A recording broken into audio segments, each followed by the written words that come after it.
95 news speed news కి స్వాగతం. ఈ నెల 12వ తేదీన రామగుండంలో జరిగే ప్రధాని నరేంద్ర మోడీ పర్యటన ఏర్పాట్లపై రాష్ట్ర ప్రభుత్వ ప్రధాన కార్యదర్శి సోమేష్ కుమార్ బీఆర్కేఆర్ భవన్లో ఉన్నత స్థాయి సమీక్షా సమావేశం నిర్వహించారు.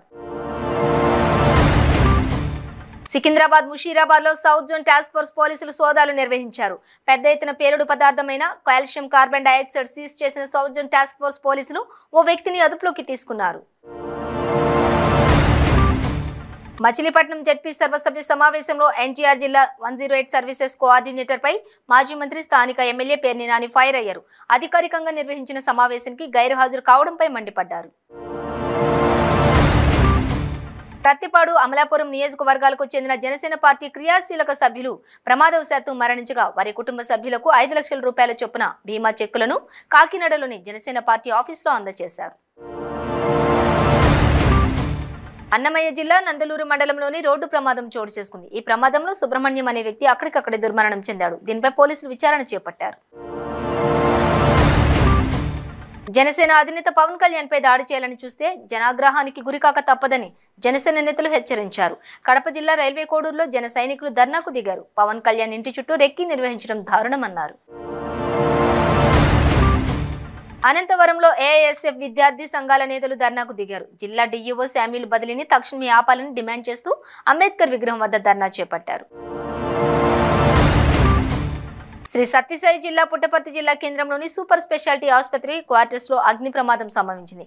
క్వార్టర్స్ లో నివసించే రవి అనే వ్యక్తి తన పూజ గదిలో వెలిగించిన దీపం కారణంగానే ఇంట్లో అగ్ని ప్రమాదం సంభవించింది. భీమవరంలోని హాస్టల్ ఇంజనీరింగ్ విద్యార్థుల మధ్య ఘర్షణ చోటు చేసుకుంది. ఓ విద్యార్థిని 4 విద్యార్థులు దారుణంగా కొట్టారు. అంతేకాదు ఐరన్ బాక్స్ తో కాల్చారు. ఈ దాడిలో విద్యార్థి తీవ్రంగా గాయపడ్డాడు. హాస్టల్ సిబ్బంది బాధిత విద్యార్థి భీమవరం ప్రభుత్వ ఆసుపత్రికి తరలించారు. కర్నూలు జిల్లాలో సిబిఐ 2వ అదనపు కోర్టు విధులు ప్రారంభమయ్యాయి. విశాఖ నుంచి సిబిఐ కోర్టు తరలిస్తూ హైకోర్టు ఆదేశాలు ఇవ్వడంతో కర్నూలు నుంచి సిబిఐ కోర్టు ప్రొసీడింగ్స్ మొదలుపెట్టినట్లు జడ్జి వెంకటరమణ తెలిపారు. నెల్లూరు జిల్లా ఇందుకూరుపేట మండలం మైపాడు సముద్ర తీరంలో ఉన్న నాటు పడవను కొంతమంది గుర్తు తెలియని వ్యక్తులు దగ్ధం చేశారు.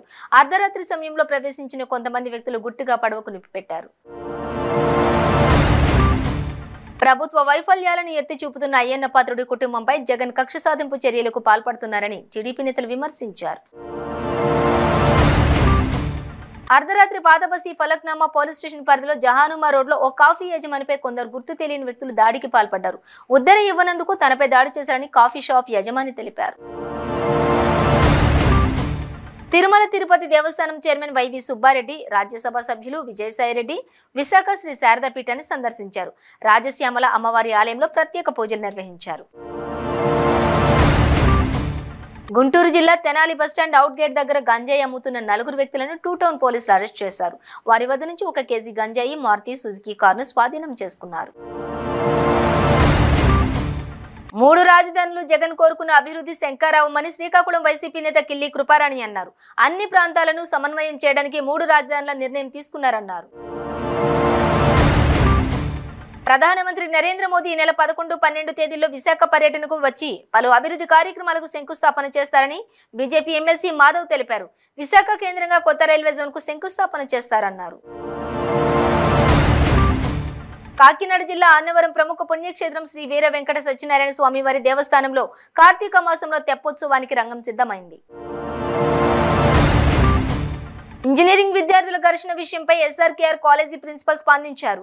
ఘర్షణకు కారణమైన 5 విద్యార్థులను సస్పెండ్ చేశామని ప్రిన్సిపల్ జగపతిబాబు తెలిపారు.